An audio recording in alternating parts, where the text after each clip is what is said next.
पंजाब के एक छोटे से गांव में, जहां मिट्टी के घर थे, कच्ची गलियां थीं और दूर दूर तक सरसों के खेतों की खुशबू हवा में घुली रहती थी, वहां एक लड़की रहती थी। उसका नाम था सबा। गांव में ईद का चांद नजर आ चुका था, मगर उस रात गांव की हवा में खुशी के साथ साथ एक अजीब सी बेचैनी भी थी। रात गहरी हो रही थी, आसमान पर चांद बिल्कुल नया था, बिल्कुल वैसे ही जैसे हर साल ईद से पहले होता है।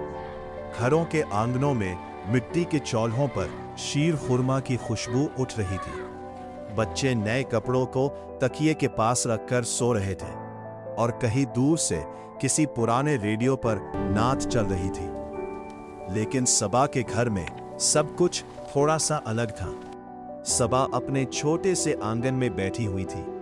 उसके हाथ में एक पुरानी सी चौड़ी थी जो उसकी अम्मी ने पिछली ईद पर दी थी, मगर उस बार उसके पास नए कपड़े नहीं थे। उसके अब्बा शहर मजदूरी करने गए थे और अब तक वापस नहीं आए थे। गांव के बच्चे गलियों में खुशी से दौड़ रहे थे। कोई पटाखे चला रहा था, कोई अपनी टोपी दिखाता फिर रहा था, मगर सबा चुपचाप बैठी थी। इसकी अम्मी चौल्हे के पास बैठी सोइयां पका रही थी, मगर उनकी आंखों में भी छुपी हुई फिक्र साफ नजर आ रही थी। अम्मी, क्या अब्बा कल ईद से पहले आ जाएंगे? सबा ने धीमी आवाज में पूछा। अम्मी ने बस हल्का सा मुस्कुराकर कहा, अल्लाह करे बेटा, वो जरूर आएंगे। मगर उनकी आवाज में वो यकीन नहीं था जो सबा सुनना चाहती थी। रात और गहरी हो गई। गांव धीरे धीरे सो गया। सिर्फ कहीं कहीं से कुत्तों के भौंकने की आवाज आ रही थी और दूर मस्जिद की रोशनी अब भी जल रही थी। सबा ने आसमान की तरफ देखा। चांद बिल्कुल रोशन था। उसने दिल में चुपके से दुआ की, या अल्लाह, बस इस बार अब्बा को ईद से पहले घर भेज देना। सुबह होने लगी। फजर की अजान की आवाज ने पूरे गांव को जगा दिया। मुर्गे बांग देने लगे और ठंडी सुबह की हवा मिट्टी की खुशबू लेकर चल रही थी। आज ईद की सुबह थी। गलियों में बच्चों की आवाजें गूंज रही थीं। हर घर से लोग नए कपड़े पहनकर निकल रहे थे। कहीं अत्र की खुशबू थी, कहीं शेर खुरमा की, मगर सबा अब भी वही पुराने कपड़ों में थी। उसने चुपके से अपनी पुरानी चौड़ी पहनी और आंगन के कोने में खड़ी होकर दूसरे बच्चों को देखने लगी। तभी अचानक गली के मोड़ पर एक पुरानी सी बस रुकती है।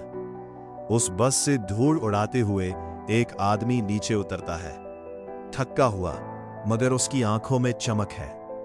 वो धीरे धीरे चलकर सबा के घर की तरफ बढ़ता है।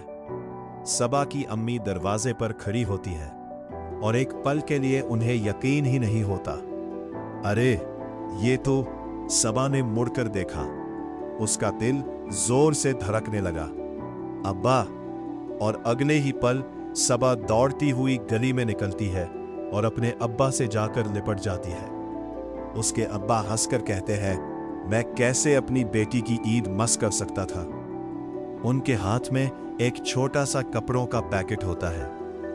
इस पैकेट में एक हरे रंग का नया जोड़ा और चांदी की छोटी सी चूड़ियां होती है। सबा की आंखों में आंसू आ जाते हैं, मगर इस बार ये गम के नहीं, खुशी के आंसू होते हैं। थोड़ी देर बाद सबा भी नए कपड़े पहनकर गांव के बच्चों के साथ ईदगाह की तरफ जा रही होती है। सरसों के खेत हवा में लहरा रहे होते हैं। मिट्टी की गलियों में धूल अड़ रही होती है और दूर से ईद की नमाज के लिए लोगों का हुजूम जमा हो रहा होता है। और इस लम्हे सबा को महसूस होता है कि ईद सिर्फ नए कपड़ों का नाम नहीं होती। ईद तो असल में अपनों के साथ होने का नाम होती है। और इस दिन, इस छोटे से गांव में सबा की ईद वाकई मुकम्मल हो गई थी।